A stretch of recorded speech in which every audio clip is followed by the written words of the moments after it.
Women's health சீரீஸ்ல நம்ம பார்க்க போகிறது மெனோபாஸ் பற்றி. மெனோபாஸில் வந்து பார்த்தோம் அப்படின்னா அட்லீஸ்ட் ஒரு 12 மந்த்ஸ்க்கு கண்டினியூஸாக அவங்களுக்கு வந்து மென்சஸ் இருக்கக்கூடாது. ஸோ இந்த மெனோபாஸில் வந்து பார்த்தோம் அப்படின்னா 2 ஃபேஸஸ் இருக்குது. இந்த பெரி மெனோபாஸில் என்ன அப்படின்னா மெனோபாஸ் ஆகிற அந்த டிரான்சிஷன் பீரியட் தான் இந்த பெரி மெனோபாஸ். ஸோ இந்த டிரான்சிஷன் பீரியடில் என்ன ஆகலாம் அப்படின்னா நிறைய பேருக்கு இர்ரெகுலர் மென்சஸ் இருக்கலாம், ஆஸ் வெல் அஸ் சில பேருக்கு வெஜனல் ட்ரைனஸ் இருக்கலாம், ஹாட் ஃப்ளஷஸ்ன்னு சொல்லுவாங்க.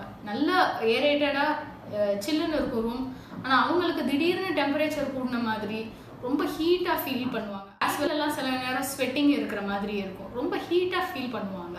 ஸோ அதனால தூக்கம் இல்லாத மாதிரி இருக்கும். சில நேரத்துக்கு இந்த பீரியடில் வந்து வெயிட் கெயினும் ஆகலாம். அண்ட் டியூரிங் பெரி மெனோபாசல் ஃபேஸில் நிறைய மூட் ஸ்விங்ஸ் பார்க்கலாம். மெனோபாஸ் ஆக போகிறோம் அப்படின்ற நேரத்தில் ஒரு சில ஹார்மோனல் சேஞ்சஸ்னால நிறைய மூட் ஸ்விங்ஸ் இருக்கும்.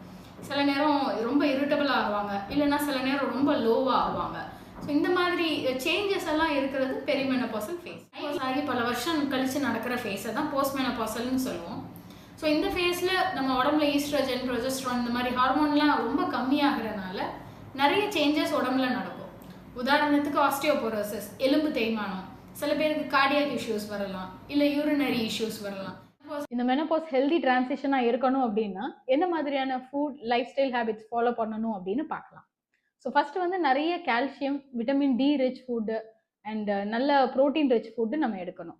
ஸோ கால்சியம் ரிச் ஃபுட் அப்படின்னா ராகி எடுக்கலாம், எள்ளு எடுக்கலாம், செசமி சீட்ஸு, ட்ரம் ஸ்டிக்ஸ் எடுக்கலாம், முருங்கைக்கீரை, பாதாம் எடுக்கிறது. ப்ரோட்டீன் ரிச் ஃபுட்டுக்கு நம்ம rajma, chole and fish, eggs இதெல்லாமும் சேர்த்துக்கலாம். விட்டமின் டி ரிச் ஃபுட்டு எடுத்துக்கணும். அண்ட் நல்ல ஒரு 15 to 20 மினிட்ஸ் சன் எக்ஸ்போஷர் இதெல்லாம் மேண்டேட்ரி.